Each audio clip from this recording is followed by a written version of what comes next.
So I'm here with City Councilor Jesse Lederman from Springfield, who is running for re-election this election cycle. Jesse, how are we doing?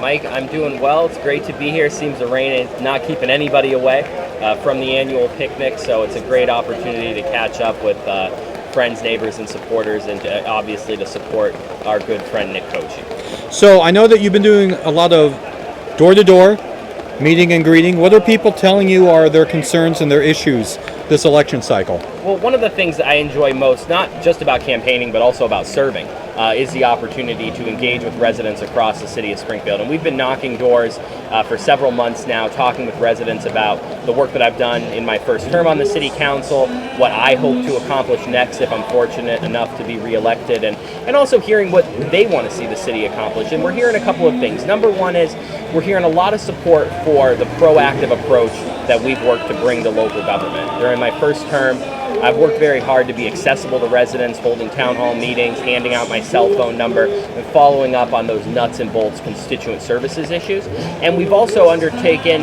I think, a very aggressive legislative agenda. I think this city council has passed more legislation than was the norm before, and I think that's the result of having conscientious councilors that are out there trying to address how we can have legislative fixes. But I think what we're really hearing from residents now also is they want to know what's next for the city of Springfield. We see the development that's going on downtown. Obviously, that is key to the revitalization of the city, but our neighborhoods want to know what's next. And I think what people really want to see is that revitalization expand across the city of Springfield. And that is something that I think is beginning, but something that I'd like to spend the next term really focusing on.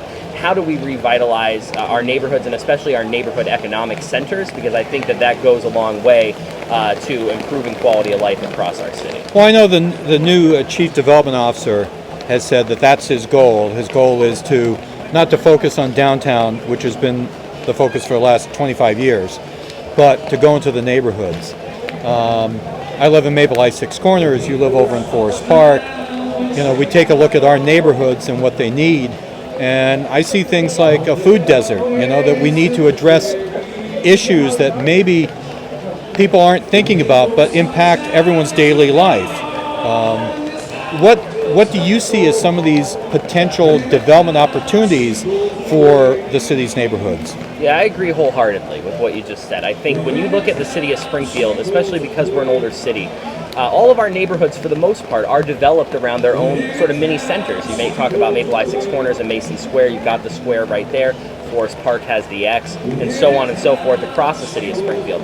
Every resident should be able to access those economic centers for both convenience and also for things like grocery shopping, restaurants, coffee shops. And I think that is really important. I'd love to see us focus on looking at a plan for each neighborhood center in the future and actually have, you know, a designated city planner or somebody of that nature really actively going out and marketing what is available in those neighborhoods and looking for businesses to bring them in. I think we also have to look at housing across the city of Springfield. I think the things that I've focused on in my first term have really been short-term goals. We wanted to get this initiative funded, get this legislation passed, and I think we've shown the people of the city of Springfield that we can get the job done. In my second term, I hope to be able to take a step back, if I'm fortunate enough to be reelected, and look at some of those big picture issues. Housing is one of them. It's key. We convened as chairman of the Committee on Health and Human Services, and my colleague, Councilor Adam Gomez, chairman of the Committee on Economic Development.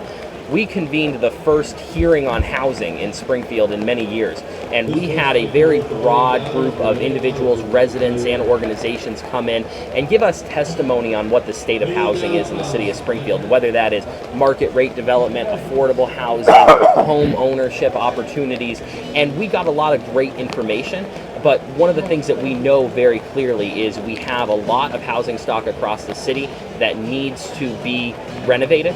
We have a lot of housing stock across the city that is owner-occupied, where people may not have the means by which to get that property renovated, and that's one of the things that our most recent housing study really called attention to. If people don't have a safe place to live and access to that, that's the fundamental to revitalizing our neighborhoods. And so housing is something, in addition to those neighborhood economic centers, that I really hope to prioritize in the upcoming term. Excellent. Jesse, thanks for stopping by. Thanks so much. Stay dry. Wonderful to see you.